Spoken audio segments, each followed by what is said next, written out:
Andi Purewal for ID Boxing, and I'm joined by Adam Smith here in Bournemouth. Adam, a great night worth of boxing. Let's just work our way from the top, going downwards.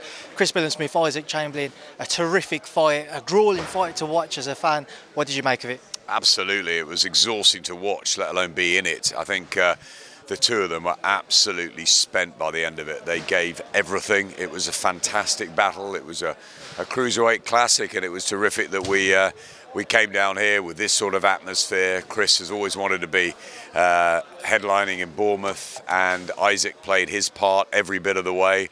Yeah, Chris deserved it, obviously. He was a few rounds up, but Isaac never stopped trying. I thought both of them, just so much respect for the pair of them.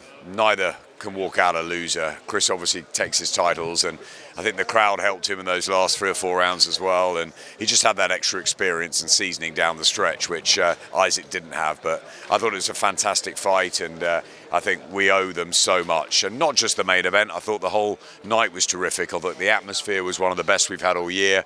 The main event was one of the fights of the year, and then there was some superb Olympic action and debuts, and we had everything. It was fantastic. What will be next for Billam-Smith on the back of tonight, Adam? I'd like to see him fight for a world title.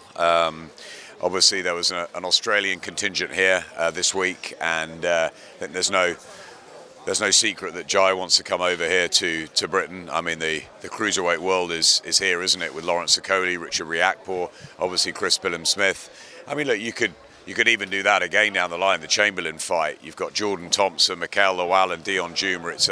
It's a fantastic cruiserweight mix at the moment. But I'd like to see Chris have a rest, maybe even go straight in. I think Richard Riakporhe and Billam-Smith are in an interesting situation because they both could fight for world titles in their next fight, or they both could have one more. I spoke to Richard earlier. I think he's desperate for that chance. Maybe he fights Makabu because he's had a couple of southpaws to prepare him for that. And maybe Jai and Chris get it on. We'd love to come back to Bournemouth. So, and who knows, maybe at the end of the football season we could have a show in the football club as well, because if the 3,500 here can extend into, I don't know, 10, 15,000, maybe we're talking about a bigger stadium, and it will be amazing to be in Bournemouth. Premier League status this year as well, and I'm sure they'll all come out if there's world titles on the line. Adam, moving through the rest of the card, Ben Whittaker, everybody's wanted to see him in ring for the first time. In the first round, we saw that flashy showboaty style. In the second round, he got the job done. I think we saw everything in those 3 minutes and 20 seconds or whatever it was.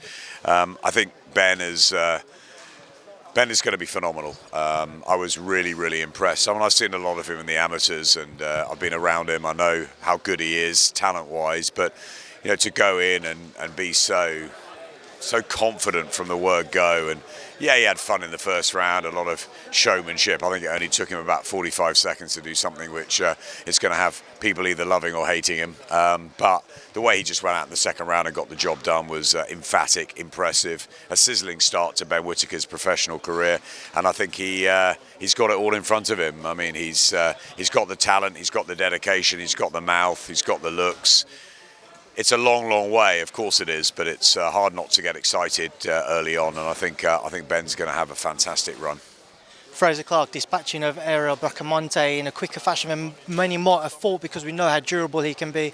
But what did you make of that? Yeah, I think it was an interesting and tough assignment for his second professional fight.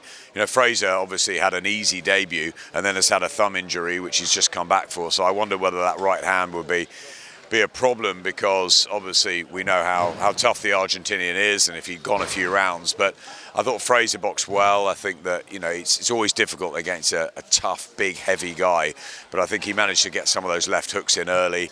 I think he started to sort of dissuade his man pretty swiftly, and the left hook was a fantastic finish. So yeah, I think it was a really good night for Frazer Clarke, and it's good to have him back, and we're going to get some momentum because we're going to box him in Liverpool on September 3rd, so looking forward to that. Hassan Azim, again, it was a great fight, a very tough and durable opponent in the opposite corner as well.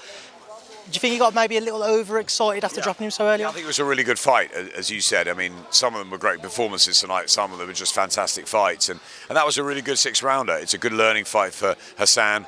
I thought, like everyone else did, he'd finish it in the first round, and when he didn't, he had to suck it up and take some take some shots back and work out a way through. And it was a very brave performance from really the away corner and Chris Aston's man, who, you know, it seemed in the first round he was going to be out of his depth, but that didn't prove to be the case, and I think we'll see him again. I think he was. I think the theme of the night was that there's so much sort of spirit and guts and competitiveness and willingness and opportunities, and I think all the fighters took it, and yeah, it was a fantastic show. And Caroline Dubois again, another good victory for her, stoppage victory, but I'm sure you'd like to see her face somebody who will be a bit more challenging moving forward. Yeah, listen, I'm a massive admirer of Caroline Dubois. I think there's no secret in that. I think she's going to go the whole way, and I think she's going to be a superstar. But look, it's very difficult in the early stages. You know, we'll have that with Lauren and Karis as well. You know, all three girls are good enough to go and win, you know, major titles quickly. And the early matches are difficult, and you know they've fought all around the world, so it's hard. But they have to get accustomed to different professional rings. They have to get accustomed to, you know, the lights, the different atmospheres, the build-ups, and also they've got to, you know, get a run on Sky, get some momentum, get some TV exposure. So it's a very difficult battle, that matchmaking. But I think all of the Olympians have proved that they are elite. So I think that the matches will get better and harder quicker than they were, say, 5-10 years ago, because I think these athletes are ready to rumble now, and it's about holding them back. I think Caroline could fight for a major title tomorrow, so it's a difficult one, and it's something I'll be talking to Ben and John Wish about. Final one, Adam. Attention turns to August 20th now. Certainly does. 3 weeks today. Jeddah awaits a huge fight. I caught up with Freddie Cunningham tonight and KD, who've just come back from Jeddah, and they say AJ's in a great place. Obviously, Robert Garcia's over there, and Angel Fernandez, who couldn't be here tonight. They had their duties there. You know, so I'm really excited about it. I think Alexander Usyk has been, you know, incredible to come out of Ukraine, and having fought on the front line and all the problems and the troubles and difficulties and the nightmares that his country have had, to come out and you know, showcase his skills and do something really positive for Ukraine. It's fantastic. So I'm really looking forward to getting over there. It's 3 weeks of immense build-up. It's going to be all over Sky. We're going to go to town on it, and why not? It's the biggest fight of the year. Mind you, I think we've seen one of the best fights of the year tonight, so it's got something to live up to. When I hear loud banging, Adam, I usually take that as a sign to wrap things up, so I appreciate your time. It's been a long night, Andy. It has indeed, but it's been a great night, so thank you for speaking to me in ID Boxing. No problem at all. See you soon.